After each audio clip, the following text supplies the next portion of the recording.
vuba neza.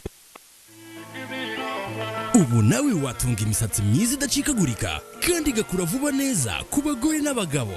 Koresha amavuta yitwa Avo Classy Hair Growth. Ni amavuta yujuje ubuziranenge ndetse amaze kwamamara kubera kuba igisubizo ku bajahajwe no gutunga imisatsi itabereye ijisho. Ubu yageze ku isoko. Ukeneye kuyagura ubwawe cyangwa kuyarangura, hamagara 07881111 cyangwa usure website www.avocare.rawa.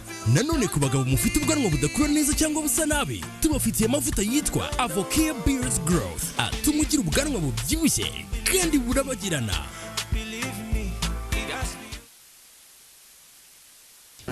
Kigali International Art College, ishuri rya mbere ry'ubugeni ryigenga mu Rwanda ritambutse ubumenyi ngiro mu masomo akenewe hanze ha ku isoko ry'umurimo. Mutambuka rero mukarishya ubwenge muri creative art, video production, photography, graphic design, web design, software development, computer hardware and maintenance, electronic services, CCTV camera installation na music.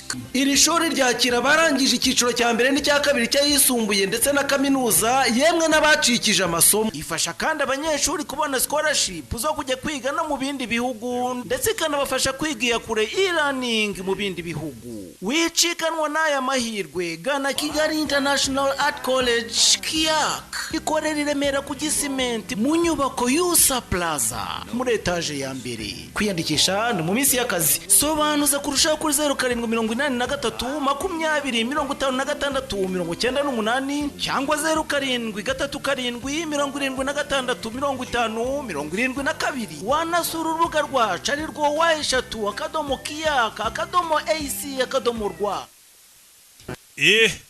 Babyeyi mwandikisha abana bigishoboka. Niko iri shuri none ryatanze na buruse aho umwana ari kwishyura kimwe cya kabiri andi akayishyurirwa n'ikigo. Kwambaye umupira w'ikigo gihenze, umupira wo kuyi. Sasa uyu nguyu ikigo twatangiriyeho gihenze. Bano bari kubyina uyagiye kubona umuntu mugenzi yambaye umupira w'ikigo gihenze, cya kigo cy'abana bo mu bakire kandi abantu bigaga muri nayiniya. Nawe watu. Ubwo rero iyo yari episode ya mbere, naje turebe na episode ya kabiri dukomeza kano season buri munsi muzanya mukabona kuri website. Imana bamugisha ndabakunda cyane. Namavuta ciao. Tamaze kwamamara kubera kubigika mbere ke y'amavuta nababwira gatuma imisatsi kura vuba, igasa neza ikabibyibushye ishashagirana, abantu bakajya bagira ngo uri umumetisi cyangwa bayita Avocare. Ubu nawe watunga imisatsi myiza idacikagurika kandi igakura vuba neza ku bagore n'abagabo. Koresha amavuta yitwa Avo Classy Hair Growth. Ni amavuta yujuje ubuziranenge ndetse amaze kwamamara kubera kuba igisubizo ku bajahajwe no gutunga imisatsi itabereye ijisho. Ubu yageze ku isoko. Ukeneye kuyagura ubwawe cyangwa kuyarangura, hamagara 07881111 cyangwa usure website www.avocare.rawa. Nanone ku bagabo mufite ubwanwa budakura neza cyangwa busa nabi, tubafitiye amavuta yitwa Avocare Beard Growth atuma ugira ubwanwa bubyibushye kandi burabagirana.